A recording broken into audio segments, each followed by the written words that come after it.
58-year-old Elizabeth Duncan, convicted in California 3 years ago of hiring 2 men to kill her daughter-in-law, was executed today in the gas chamber at San Quentin Prison. The killers she had hired, Augustino Baldonado and Luis Moya, were executed in the same chamber 3 hours later. During her trial, Mrs. Duncan admitted to having made her son Frank the sole focus of her life. In 1957, when Frank had threatened to move out of the apartment they shared, Mrs. Duncan took an overdose of pills. During her recovery, she was cared for by nurse Olga Kupchik. Her son then began dating Miss Kupchik and married her in June of 1958. In the weeks and months following the wedding, Mrs. Duncan commenced a campaign of harassment against her new daughter-in-law, and in November of 1958, Olga Duncan disappeared. A month later, her body was found in a shallow grave in Santa Barbara County, and the murder plot quickly unraveled. Mrs. Duncan, according to the confessions of Baldonado and Moya, had offered them $6,000 to murder Olga Duncan. The 2 men had then kidnapped and strangled the young nurse to death. She was 7 months pregnant at the time.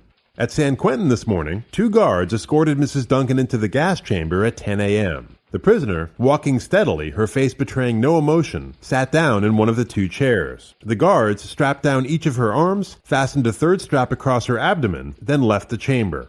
At 10:02, cyanide pellets were dropped through a pipe into a tank of sulfuric acid beneath Mrs. Duncan's chair. 2 minutes later, the releasing gas reached her nostrils. Mrs. Duncan's head rolled to her right shoulder, her breathing became labored, her face turned gray. Released of her willpower, Mrs. Duncan's body began its instinctive battle for survival. Her arms jerked against their restraints, her lungs gasped out for air, her body trembled, then convulsed. Her eyes, half closed to this point, flared wide open as her head finally fell back and stared lifelessly at the ceiling.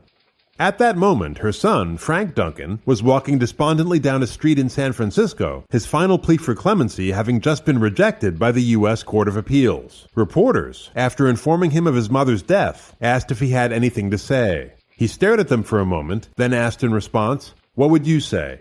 Mr. Duncan then went to San Quentin to claim his mother's body, which was taken to a San Francisco mortuary. An attendant there said funeral arrangements are pending.